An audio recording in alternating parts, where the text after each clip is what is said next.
ইন্নাল্লাযীনা ইয়াগুযযুনা আসওয়াতাহুম ইনদা রাসূলিল্লাহ, যারা নাকি নবীর সম্মুখে আওয়াজকে পস্ত করে নিচু করে বলে, ইন্নাল্লাযীনা ইয়াগুযযুনা আসওয়াতাহুম ইনদা রাসূলিল্লাহ উলাইকাল্লাযীনা ইমতাহানাল্লাহু কুলুবাহুম লিত্তাকওয়া, তাদের অন্তরকে আল্লাহ তাবারক তাআলা তাকওয়া দিয়ে, পরহেজগারি দিয়ে, ঈমান দিয়ে মজবুত করে দিবেন। সুবহানাল্লাহ।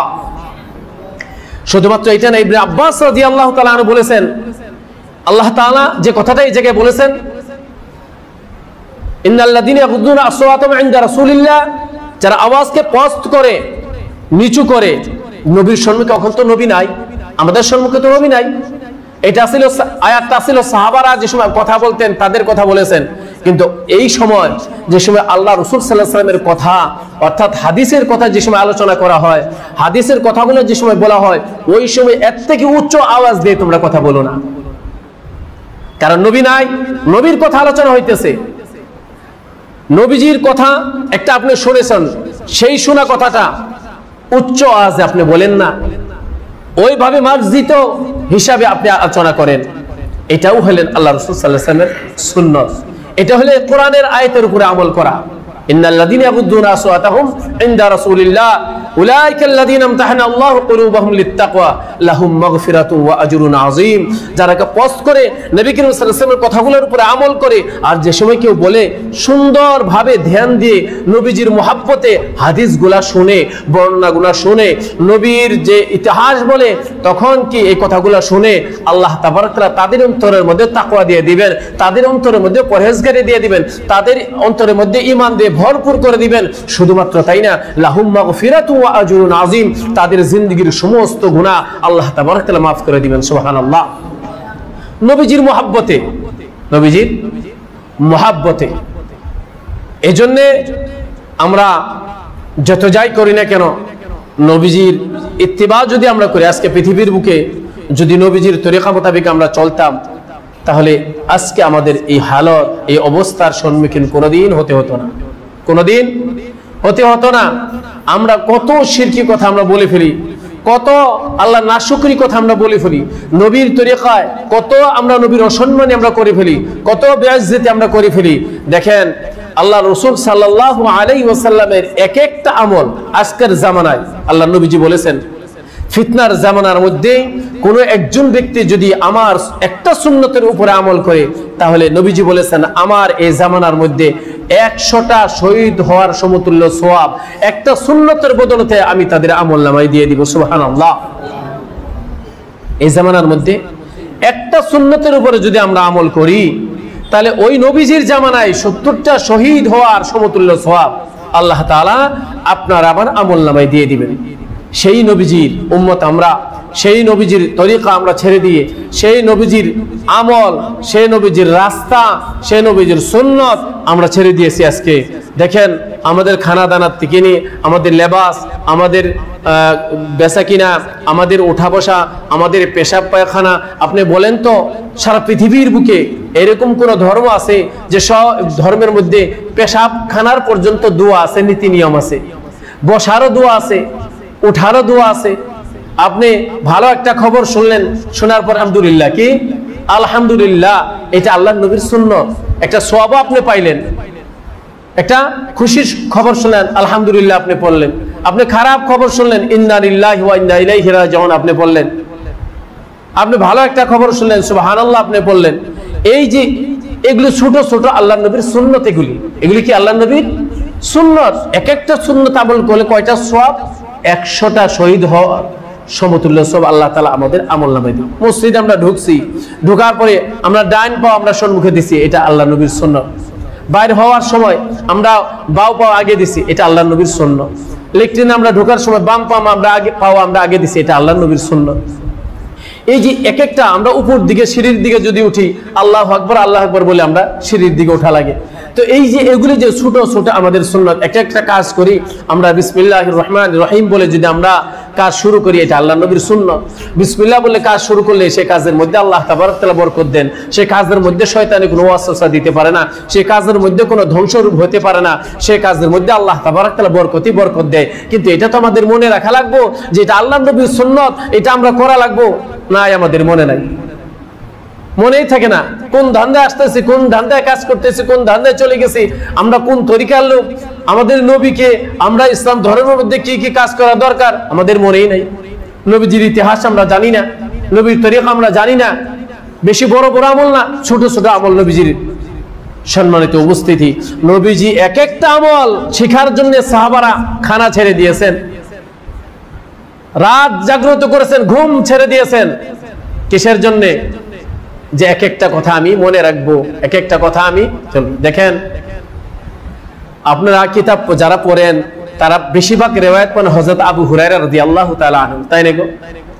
আবু হুরায়রা রাদিয়াল্লাহু তাআলা আনহু ওনাকে বলেন যে আপনি এত হাদিস কোথা থেকে পাইলেন? সাহাবারা বলতেন খালি আপনার কাছে কি হুজুর সাল্লাল্লাহু আলাইহি ওয়াসাল্লাম সব বলছে, আপনি কি সব শুনছেন আর কেউ শুনেন না? এত হাদিস আপনার মুখস্থ। হযরত আবু হুরায়রা রাদিয়াল্লাহু তাআলা আনহু সাহাবাদেরকে বলতেন যে এই আবু হুরায়রার কিছুই নাই।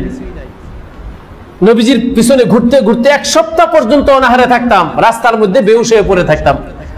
মানুষে আমাকে মির্কি বেমার হয়েছে বিলা আমাকে স্যান্ডেল দিয়া আমাকে পিটাইতো, কিন্তু যে সময় চীনা মানুষ আসতো তখন বলতো তার মির্কি বেমার হয় নাই। এক সপ্তাহ ধরে খানা নাই। কেন খায় নাই? বলে সময় হয় নাই, খানা আসে নাই, পায় নাই। এই নবীজির একটা কথা শেখার জন্য, যাতে ছুটে না যায়, নবীজির একটা সুন্নত, একটা আমল যাতে আমার থেকে ছুটে না যায়, একটা কথা যাতে ছুটে না যায়, এই জন্য অনাহারে ভোকাতুর অবস্থায় রাতের ঘুম ভেঙে আমি নবীজির পিছনে পিছনে ঘুরতাম। আর আমি কত সময় আমার মনে থাকতো না। একদিন নবী করিম সাল্লাল্লাহু আলাইহি সাল্লামের কাছে আমি একদিন শিকায়াত করলাম। আবু হুরায়রা বলতেছেন কি, যে ইয়া রাসূলুল্লাহ আপনার পাশে আমি এত ঘুরি, এত কষ্ট করি, কিন্তু আমার বহুতগুলা কথা মনে থাকে না। আল্লাহ রিওয়ায়াতের মধ্যে আছে আবু হুরায়রা রাদিয়াল্লাহু তাআলা বলেছেন যে তোমার দামন উঁচা করো। এই দামনটা উঁচা করার পরে আল্লাহ রাসূল সাল্লাল্লাহু আলাইহি ওয়াসাল্লাম ফুঁক দিয়েছেন। আবার অন্য রিওয়ায়াতে আছে আল্লাহ রাসূল সাল্লাল্লাহু আলাইহি ওয়াসাল্লাম মুখের থুথু নিয়ে হযরত আবু হুরায়রা রাদিয়াল্লাহু তাআলার মুখের মধ্যে দিয়েছেন। তারপরের থেকে হযরত আবু হুরায়রা রাদিয়াল্লাহু তাআলা বলেন নবী করিম সাল্লাল্লাহু আলাইহি সাল্লামের কাছ থেকে আমি যা কিছু একবার শুনেছি আজ পর্যন্ত আমি কোনো কিছু এরকম ভুলি নাই। যেদিন থেকে আল্লাহ রাসূল সাল্লাল্লাহু আলাইহি ওয়াসাল্লাম আমাকে মুখের মধ্যে থুতু দিয়েছিলেন, ওই দিন থেকে আল্লাহ তাবারক তাআলা আমার বেন এবং আমার রূহের যে অন্তঃচক্ষু এটা আল্লাহ তাআলা খুলে দিয়েছেন। সুবহানাল্লাহ। তারপরের থেকে একটা রিওয়ায়াত আমার থেকে ছুটে নাই। এই কষ্টের বিনিময়ে আবু হুরায়রা রাদিয়াল্লাহু তাআলা আনহু এত রিওয়ায়াত একত্রিত করেছেন আর এক একটা আমলের কথা মানুষকে বলেছেন। পৃথিবীর মধ্যে দেখেন এরকম কোন ব্যক্তিত্ব আছে? আপনি বলতে পারবেন বাড়ি থেকে আপনার স্ত্রীকে যে আমার যত ব্যবহার আছে, আমার খানা দানার থেকে, আমার তোমার লগে রাগারাগি করার থেকে, যত ছেলে সন্তানের সাথে সমাজের সাথে যত যা করি, সমাজের মধ্যে এক একটা কথা আমার বইলা দিও, তার হিম্মত আছে কি গো? নাই। কোন নেতা, কোন হুজুর, কোন হাজি, কোন গাজী, কোন মুফতি, কোন আলিমের হিম্মত নাই। সারা পৃথিবীর বুকে একটাই ব্যক্তিত্ব এরকম ছিল, আপনার আমার প্রিয় নবী জনাব মুহাম্মদুর রাসূলুল্লাহ সাল্লাল্লাহু আলাইহি ওয়াসাল্লাম। সবাইকে বলে দিতেন, নিজের স্ত্রী, নিজের সমস্ত সাহাবাদেরকে বলতেন যে আমার এক একটা আমল মানুষের কাছে বলে দিও, আর এক একটা কথা মানুষ পর্যন্ত পৌঁছাই দিও। এক একটা কথা, এক একটা আমল তাদের জন্য হয়ে থাকো ইতিহাস, তাদের জন্য হয়ে থাকো সুন্নাহ। জোরে বলি সুবহানাল্লাহ। সেই ব্যক্তিত্ব ছিলেন আপনার আমার নবী, আপনার আমার প্রিয় নবী। সারা জীবনের মধ্যে লক্ষ লক্ষ মানুষে আল্লাহ রাসূল সাল্লাল্লাহু আলাইহি ওয়াসাল্লামের ইতিহাস লিপিবদ্ধ করেছেন, লিখেছেন, কিন্তু নবী করিম সাল্লাল্লাহু আলাইহি ওয়াসাল্লাম জন্ম থেকে মৃত্যু পর্যন্ত আল্লাহ রাসূল সাল্লাল্লাহু আলাইহি ওয়াসাল্লামে একটা ভুল জীবনের মধ্যে করেছে, একটা মিথ্যা কথা সারা 63 বছরের মধ্যে করেছে। এরকম কোন লেখক, এরকম কোন ব্যক্তি আজ পর্যন্ত আল্লাহ রাসূল সাল্লাল্লাহু আলাইহি ওয়াসাল্লামের জীবনের মধ্যে একটা মিথ্যা কথা বার করতে পারে নাই, পারতেছে না, কিয়ামত পর্যন্ত পারবে না। তিনি হলেন আপনার আমার প্রিয় নবী। জোরে বলি সুবহানাল্লাহ। সেই ব্যক্তিত্ব আমাদের নবী, ওনারই উম্মত আমরা। কিন্তু আজকে আমাদের বেচা কিনায় মিছা কথা, আমাদের আলোচনায় মিছা কথা, আমাদের রাস্তাঘাটে মিছা কথা, আমাদের পরিয়ালের মধ্যে মিছা কথা, আমাদের দোকানের মধ্যে মিছা কথা, আমাদের মাতবুরির মধ্যে মিছা কথা, সব অবস্থার মধ্যে আমাদের মিথ্যাই মিথ্যা। যে নবীর উম্মত আমরা, সারা জীবনের মধ্যে, যার জীবনের মধ্যে পৃথিবীর বুকে একজন ব্যক্তি একটা মিথ্যা কথা বার করতে পারলো না, আর আমরা সেই নবীর উম্মত। কিন্তু মিথ্যা না হইলে আমাদের কাজ চলে না। আমাদের কি চলে না? কাজ চলে না। সম্মানিত উপস্থিতি, আমরা ফিরে আসি সেই নবীর তরিকায়, যে নবীর কথা আল্লাহ তাবারক তাআলা ঘোষণা করেছেন আল্লাহ বলেছেন যে মুমিন আন-নাবিয়্যু আওলা বিল মুমিনিনা মিন আনফুসিহিম, কেউ যদি সত্যভাবে মুমিন হয় তাহলে সে নিজের জান থেকে, নিজের ব্যক্তিত্ব থেকে, নিজের ছেলে সন্তান আত্মীয় স্বজন সব থেকে বেশি ভালোবাসে আমি নবীকে। সুবহানাল্লাহ, আমি নবীকে বেশি ভালোবাসে। যেদিন উহুদের ময়দান থেকে খবর আসলো, এক সাহাবা ক্ষেতের মধ্যে কাম করতেছিলেন, খবর আসলো, ওনার নাম ছিলেন আব্দুল্লাহ বিন আব্দে রব্বা। এই সাহাবা যে সময় খবর পেলেন উহুদের মধ্যে আল্লাহ রাসূল সাল্লাল্লাহু আলাইহি ওয়াসাল্লাম ভুল একটা মেসেজ চাইছিল, আল্লাহ রাসূল সাল্লাল্লাহু আলাইহি ওয়াসাল্লাম শহীদ হয়েছেন। এই আব্দুল্লাহ বিন আব্দে রব্বা যুবক সাহাবা, উনি হাত তুলে দোয়া করতেছেন, আল্লাহ যদি নবী দুনিয়ায় নাই তাহলে এই আমার চোখের কোনো প্রয়োজন নাই, এই চোখ দুইটা তুমি নিয়ে নাও। কেন? যে নবীর জন্য এই পৃথিবী তুমি সৃষ্টি করেছ, যে নবীর জন্য আমি এসেছি, যে নবীকে আমার জান মাল সব থেকে বেশি ভালোবাসি, সেই নবী যদি পৃথিবীর মধ্যে নাই, এই চোখের আর কোনো প্রয়োজন নাই, এই চোখ দুটা তুমি দুনিয়ার থেকে নিয়ে যাও, এই চোখ দুটা আমার থেকে নিয়ে যাও, এই চোখ দিয়ে আমার আর কোনো কিছুই পৃথিবীর মধ্যে দেখার কোনো প্রয়োজন নাই। যে নবীর জন্য আমাকে সৃষ্টি করেছ, সেই নবীকেই যদি আমি দেখতে না পারি, এই চোখের আমার কোনো প্রয়োজন নাই। সুবহানাল্লাহ, মুহাব্বত তাদের আসিল, যার জন্য তাদের জন্যই তো আল্লাহ রাসূল সাল্লাল্লাহু আলাইহি ওয়াসাল্লাম বলেছেন, ইক্তাদাইতুম আসহাবিকান নুজুম ইক্তাদাইতুম ইহতাদাইতুম। এই সমস্ত সাহাবারা এই আকাশের তারকার সদৃশ্য নাই, সমস্ত সাহাবারা এক একটা তারকা, এদেরকে তোমরা ফলো করো, এদের কাছে তোমরা শিখো, এরা কি বলে তার উপরে তোমরা আমল করো। এক একজন সাহাবা এক একটা তারকা, একজনের ইত্তিবা যদি তোমরা করো তোমরা জান্নাতি হয়ে যাবে।